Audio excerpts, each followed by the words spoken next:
बिस्मिल्लाहिर्रहमानिर्रहीम। अस्सलाम वालेकुम नाज़रीन, मैं हूं कमर ज़ैदी। यूट्यूब और फेसबुक पे आप मेरा व्लॉग देख रहे हैं। हसनात मलिक साहब एक्सप्रेस ट्रिब्यून के सीनियर कोर्ट रिपोर्टर हमारे साथ मौजूद हैं। हसनात मलिक साहब से जानेंगे मरीम नवाज़ के केस के हवाले से कि मरीम नवाज़ के केस में आज क्या पेशरफ्त हुई है। क्या आपको नज़र आता है कि मरीम नवाज़ को इस केस में सज़ा होगी या फिर आपको वो एग्जॉनरेट होती नज़र आ रही हैं? नैब क्यों नहीं तैयारी करके आता? नैब के पर बारे सबूत है, नैब ने साबित करना है, लेकिन नैब की परफॉर्मेंस अच्छी क्यों नहीं दिखाई दे रही? ये तमाम चीज़ें आज डिस्कस करेंगे। कोर्ट रूम में क्या कुछ हुआ है, ये भी आप तक हम पहुँचाएँगे कि आइंदा आने वाले दिनों में मरीम नवाज़ का मुस्तकबिल क्या होगा। हसनात मलिक साहब, बहुत बहुत शुक्रिया हमें ज्वाइन करने के लिए। सबसे पहले प्रोसीडिंग्स के हवाले से बताएं और नैब की कारकर्दगी के हवाले से बताएं जो इस केस में रही है। जी, शुक्रिया कमर। मसला ये नहीं है कि अब नैब की जो है वो कारकर्दगी कैसी है। कारकर्दगी उस उनकी कारकर्दगी उस कारकर्दगी के बारे में पूछा जा रहा है जब ये जो एवन फील्ड का केस शरीफ ख़ानदान पे बनाया गया, उस वक़्त क्या किस किस्म के एविडेंस इकट्ठे किए गए, ये असल मामला है। और उसमें बार-बार जो है वो अदालत ये पूछ रही है कि जो सुप्रीम कोर्ट में एक तो उन्होंने आज जो नैब के वकील थे प्रोसिक्यूटर उस्मान चीमा, उनको काफ़ी टफ टाइम दिया।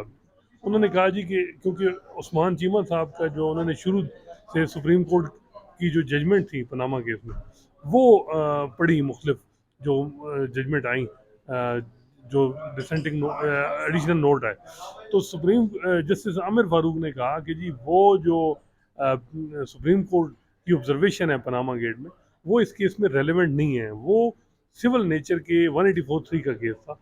ये एक क्रिमिनल केस है।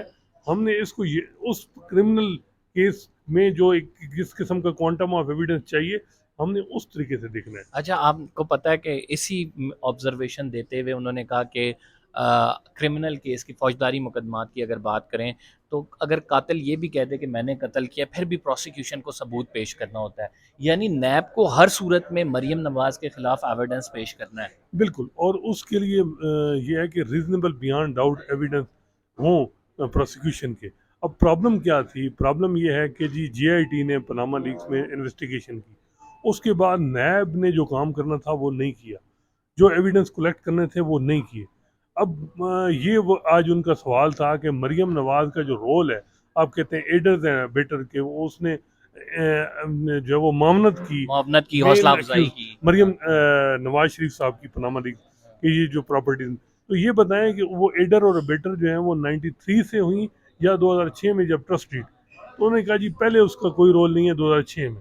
अब ये उन्होंने बिल्कुल, और जो सबसे आज बड़ी बात हुई है आज की हियरिंग में वो ये है कि जी पहले उन्होंने कहा नैब को इस्लामाबाद हाई कोर्ट ने कि आप ये इस्टेब्लिश करें कि जो प्रिंसिपल एक्यूज है उसका नेक्सस इस्टेब्लिश करें कि वो ओनर थे, उन्होंने पेमेंट जमा कराई, ये दोनों तीनों जो फ्लैट लिए थे, और नवाज शरीफ ही सब कुछ थे इसमें। नवाज शरीफ अगर अपने आप को नहीं सफाई दे सकते, लेकिन जो प्रोसिक्यूशन ने जो चीज़ें एविडेंस इकट्ठे करने थे वो बताएं कि आपके पास क्या एविडेंस है जिनकी बुनियाद पे आप कह रहे हैं कि नवाज शरीफ ही बेनिफिशियल ओनर थे, और वो जो है 93 में उन्होंने प्रॉपर्टी ली, कहाँ पेमेंट दी, किधर दी, किस जगह साइन हुआ, सब कुछ वो ज़रा बताएं डॉक्यूमेंट।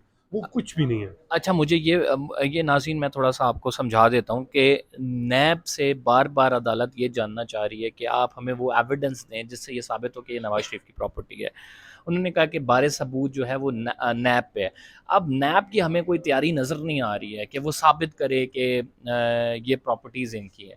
तैयारी इस वजह से नहीं है कि एक तो वो कंफ्यूज्ड होते हैं, दूसरी बात ये है कि आके वो रिलाई कर रहे होते हैं सुप्रीम कोर्ट की जजमेंट में, बजाय इसके कि अपनी वर्किंग करके आएँ, वो डॉक्यूमेंट्स लेके लेकिन आएँ जिनसे प्रूव हो कि ये कमर, प्रॉपर्टी वाक़ई माजरत के उनकी है। साथ अब नया एविडेंस तो कलेक्ट नहीं हो सकता, कोई नई बात तो वो कर नहीं सकते। अब उनको उसी रिकॉर्ड से साबित करना है जो उन्होंने ट्रायल कोर्ट में लेकिन दिया है। हसना साहब, क्यों, अगर आप नैब की प्रोसिक्यूशन की ये ज़िम्मेदारी ये साबित करना है, तो क्यों प्रोसिक्यूशन नाकाम है? जाके ढूँढे, लाए, पता है अब नहीं, सबको कि अब नहीं, नवाज़ शरीफ के फ्लैट हैं। अब पास एंड क्लोज हो गया।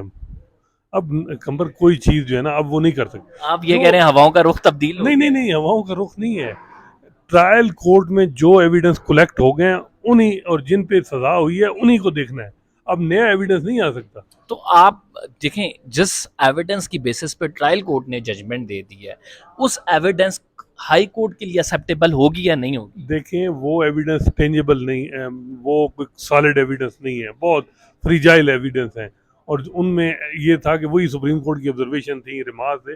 मैं ये कह रहा हूँ कि नैब के पास अपना कोई एविडेंस उन्होंने कलेक्ट नहीं किया कि जिससे वो साबित करते कि जी ये रोल था नवाज शरीफ का और ये मरियम। देखें अगर हम ये कहते तो हैं बड़ा फ्लॉ है फिर नैब में, बिल्कुल, बड़ा ये देखिए नैब की कमजोरी है देखिए यार, आज मतलब। अदालत बार बार कह रही थी कि जी एक स्टोरी तो है शरीफ खानदान की, जी कतरी लेटर आया, कतरियों ने हमें पैसे दिए और हमने फ्लैट लिए, जब ये मोहम्मद दीन वाली हम बात की वो लेकिन चलें वो स्टोरी हम मान लेते हैं, वो अदालत भी ये कह रही है कि वो गलत है।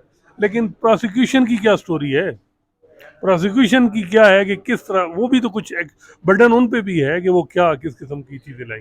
तो ये चीज़ मेरा ख्याल है साबित करने में नैब नाकाम रही थी उस वक्त। और उस वक्त नून लीग की हुकूमत थी 2018 में, नैब ने कोई एविडेंस इकट्ठा नहीं किया। उस वक्त सजा तो हो गई, साकिब निसार साहब डिटर्मन थे, उन्होंने कहा, आपको भी याद है कि अकाउंटेबिलिटी कोर्ट में उन्होंने कहा था कि इलेक्शन से पहले कम से कम एक जो है वो रेफरेंस का फैसला हो। वो पर्पज़ था कि इलेक्शन से पहले मरीम नवाज और नवाज शरीफ को जेल भेज। लेकिन वो चीज़ें हम जो सबूत चाहिए थे वो वो नहीं नहीं हुए। कलेक्ट किए और गए। अब यही देखें ख्वाजा देखें आरिफ साहब कहते थे कि ये चीज़ें मैं इस केस को आर्गू कर रहा हूँ नॉट बिफोर के जी हमें अकाउंटेबिलिटी कोर्ट से रिलीफ मिले। अच्छे वक्तों में जब ये केस आएगा तो इस्लामाबाद हाई कोर्ट में 2 मिनट भी सस्टेन नहीं कर मुझे जाएगा। मुझे तो मुझे ये ये बात है। बताएं कि अब जो है आपको नाज़रीन, एक तो हम जो अपने चैनल पे कोशिश ये करते हैं कि आपको हकीकत बताएं, कोई बजाय इसके कि हम कोई आपको ऐसी बात बताएं जो आगे जाके डिसीजन आए तो वो बिल्कुल ही रिवर्स होती नज़र आ रही हो। तो हम ये कोशिश करते हैं कि हकाइक पर मबनी जो बात है वो आप तक बताई जाए। हसनात साहब, आपको क्या ये केस आगे चलता नज़र आ रहा है, या आप ये देख रहे हैं कि इस केस का सफाया होने लगा है? देखिए मेरा ख्याल है कि पहले भी ये केस में इन्फ्लुएंस डाला गया, मॉनिटरिंग की गई सुप्रीम कोर्ट ने सारा कुछ किया। अब खाम खाम कहते थे कि सुप्रीम कोर्ट को कि आप इसमें इन्वॉल्व ना हो, आपने बहुत ये गलत कर रहे हैं। सुप्रीम कोर्ट ने अपने आप को कंट्रोवर्शियल किया। इस्टेब्लिशमेंट पे भी इल्ज़ाम है कि जी उनका भी रोल है। और जीआईटी का, चलें जीआईटी ने तो सबूत जो भी थे, उसके बाद नैब का कुछ। तो देखें ये मैं समझता हूँ कानूनी लीगली तौर पे तो ये सस्टेनेबल नहीं है कन्विक्शन किसी सूरत में भी। बाकी पाकिस्तान में कुछ भी हो सकता है। अमूमन अच्छा लोगों का अच्छा, ख्याल मुझे ये है मुझे कि एक और बड़ा वैलिड पॉइंट है। अगर बात करें ये इन फ्लैट्स की, आप भी पनामा केस कवर करते रहे, मैं भी पनामा केस कवर करता रहा हूँ। जिस तरह से स्टोरी बनाई गई, कतरी खत आया, 12 मिलियन तारिक शफी को दिए गए, स्टील मिल से ही पैसा आया, ये मनी ट्रेल नहीं है हमारे पास, ये वहाँ से फलां से तनख्वाह लेते थे। क्या आप इस बात पे कन्विंस नहीं है कि ये ऑफशोर कंपनीज के फ्लैट के बेनिफिशियल ओनर नवाज शरीफ हैं, उनके बच्चे हैं, और ये इन्हीं की, और ये चूंकि साबित करना मुश्किल है, इस वजह से ये इस चीज़ का एडवांटेज उठा देखें रहे हैं? ये वाइट कलर क्राइम को साबित करना बहुत मुश्किल होता है। असल इशू यही आ रहा था कि नैब की जो वर्किंग थी वो नहीं है। ये आप चीज़ समझते हैं ना कि इनके ये मैं कहता हूँ कि गड़बड़ जो हुई जो है? शरीफ की स्टोरी है उसमें भी फ्लॉज है। मैं वो नहीं मान रहा कि वो स्टोरी उनकी ठीक है। हाँ। जिन्होंने भी उन्हें मशवरा दिया गलत दिया।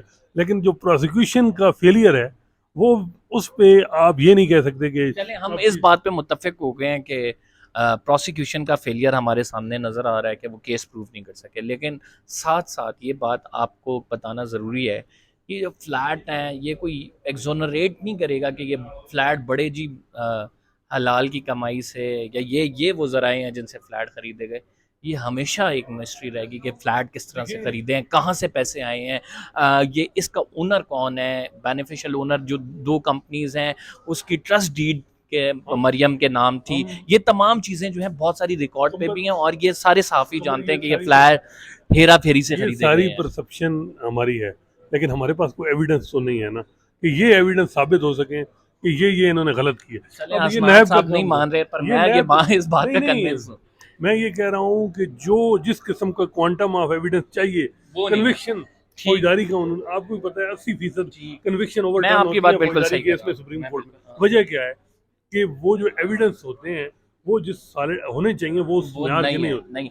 बहुत बहुत शुक्रिया नाज़रीन, हम यहीं पे प्रोग्राम का इख्तिताम करते हैं, और हमारी कोशिश थी हक़ाइक़ आप तक पहुँचाया जाए। अगर आपको हमारी डिस्कशन अच्छी लगी, चैनल को सब्सक्राइब ज़रूर करें। इंशाल्लाह अगले ब्लॉग में आपसे मुलाकात होगी। फ़िलहाल के लिए इतना ही। अल्लाह हाफ़िज़।